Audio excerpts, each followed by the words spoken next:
देखिए, actually Bharatiya Janata party काफ़ी घबराई हुई है। कारण है कि बिहार केंद्र के सत्ता परिवर्तन की सफल प्रयोगशाला रही है। तो देखिए, भारतीय जनता पार्टी जो बोलती है वो करती नहीं है। अब वह सच को झुठलाने का प्रयास करती है। संविधान में विश्वास रखने वाले या संविधान को बचाने में आस्था रखने वाले दल हैं, वो एकजुट हो रहे हैं और 2024 में तो निश्चित रूप से नरेंद्र मोदी की सत्ता जाने ही वाली है। बिहार के मुख्यमंत्री नीतीश कुमार विपक्ष के नेताओं को एकजुट करने में लगे हुए हैं और 12 तारीख की तिथि भी तय हो गई है। 12 तारीख को विपक्ष के तमाम जितने भी 17 घटक दल है उनके नेता बिहार आएंगे, लेकिन भारतीय जनता पार्टी ये आरोप लगा रही है कि नीतीश कुमार सभी भ्रष्टाचारियों को एकजुट कर रहे हैं और खासकर जिस दिन वो लोग बैठक करेंगे तो हम लोग धरना प्रदर्शन करेंगे। जेपी का जो आवास है वहाँ जाकर धरना प्रदर्शन करेंगे। जेडीयू के महासचिव हैं परिमल जी, उनसे बात करते हैं। भारतीय जनता पार्टी ने कही है कि हम लोग जिस दिन आप बैठक करिएगा उस दिन प्रदर्शन करेंगे। देखिए, एक्चुअली भारतीय जनता पार्टी काफ़ी घबराई हुई है। कारण है कि बिहार केंद्र के सत्ता परिवर्तन की सफल प्रयोगशाला रही है और आपने 77 में भी देखा यहाँ। और हमारे जो आदरणीय नेता हैं नीतीश कुमार, वो तो विजनरी और क्रांतिकारी हैं। क्रांतिकारी इस रूप में कि उन्होंने जो सुशासन का प्रतिमान स्थापित किया बिहार में, वो भारत के अन्य राज्यों के लिए भी अनुकरणीय है। जहाँ तक भारतीय जनता पार्टी का प्रश्न है, तो देखिए, भारतीय जनता पार्टी जो बोलती है वो करती नहीं है। अब वह सच को झुठलाने का प्रयास करती है। जैसे उदाहरण के लिए मैं बतला दूं कि अभी भारतीय जनता पार्टी है ना 9 साल बेमिसाल की बात करती है।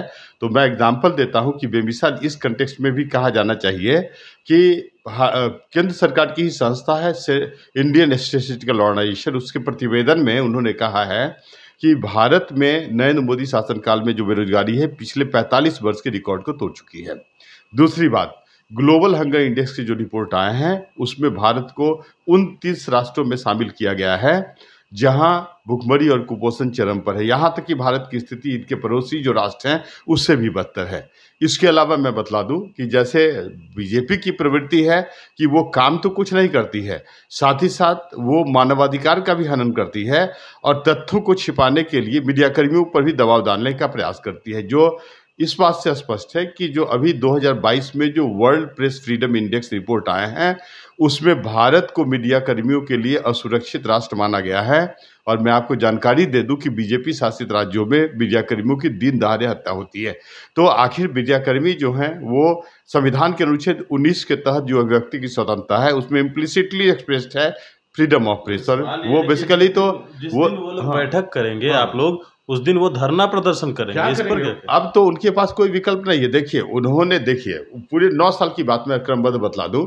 2014 में उन्होंने जो वादा किया था काला धन लाने का, 15 लाख सभी के अकाउंट में डालने का, वो विफल हुई। इसके बाद जो कार्यक्रम उन्होंने चलाया जैसे नमामि गंगा प्रोजेक्ट, आपको बतला दें कि नमामि गंगा प्रोजेक्ट पे इतने अधिक खर्च होने के बावजूद है ना गंगा के जल में प्रदूषण की मात्रा बढ़ रही है, ऑक्सीजन लेवल घट रहा है और आपको बतला दें कि बैक्टीरिया लेवल लगातार बढ़ रहा है।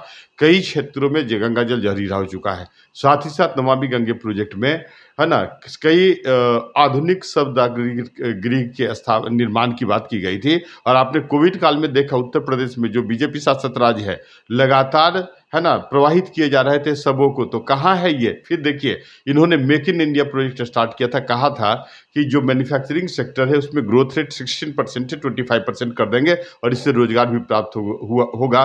सुपर फ्लॉप साबित हुआ। फिर आंख में धूल झोंकने के लिए इन्होंने इसको 2025 तक एक्सटेंड कर दिया। प्रत्येक लेवल पर आपने देखा जो कोविड जो पेंडेमिक जो था उस त्रासदी में जो माइग्रेंट लेबर की समस्या थी, वो इंटर स्टेट की समस्या थी। तो निश्चित रूप से कहीं कुछ नहीं है। और जहां तक ये भ्रष्टाचार की बात करते हैं, मैं एनसीआरबी की रिपोर्ट में की बात करता हूं कि बीजेपी शासित राज्यों में कन्विक्शन रेट मिनिमम है, जबकि नॉन बीजेपी रूल्ड स्टेट में है ना मिजोरम इत्यादि में आप देखिए 98% के अराउंड है। इसका मतलब कन्विक्शन रेट यदि कम है बीजेपी, इवन आपको गुजरात में 21% है। What is the meaning of this? इसका मतलब है कि बीजेपी जानबूझ के विपक्षियों को फंसाती है, उसको क्राइम कंट्रोल में कोई रुचि नहीं है, वो अव्यवस्था फैलाना चाहती है। अभी वो घबरा गई है, क्योंकि अब जानते हैं कि हमारे आदरणीय नेता नीतीश कुमार ने जो बीजेपी के संविधान विरोधी जो प्रवृत्तियां रही है उसके विरोध में जो जिहाद छेड़ा, तो सभी विपक्षी दल एकजुट हो रहे हैं और पटना में इसके ये सम्मेलन भी आयोजित किए जा रहे हैं। उससे बीजेपी घबरा गई है और निश्चित रूप से आप देखो, और इसी के प्रत्युत्तर में, क्योंकि उनको कुछ करने के लिए तो नहीं है, और अब जानते हैं बीजेपी की आस्था कभी भी हमारे ये लोकनायक जयप्रकाश में रही है क्या, कभी गांधी में रही है क्या? ये तो बिहार जो है, बिहार वह भूमि है जिसने गांधी को महात्मा गांधी और राष्ट्रपिता बनाया। तो इनकी आस्था तो गोडसे के संकल्पना में है।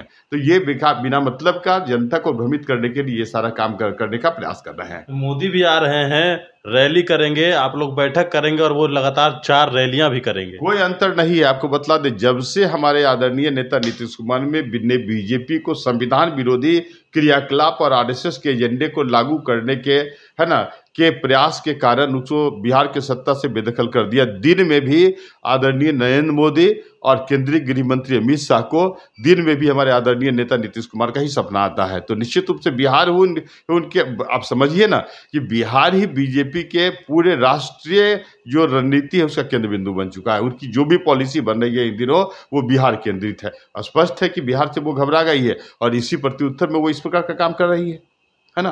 और 2024 में आप निश्चित माने 2024 में, और एक महत्वपूर्ण बात मैं आपको बतला देना चाहता हूं, जब पटना में बीजेपी के राष्ट्रीय कार्यकारिणी की बैठक हुई थी तो बीजेपी वाले ने कहा था कि क्षेत्रीय दल समाप्त हो जाएंगे।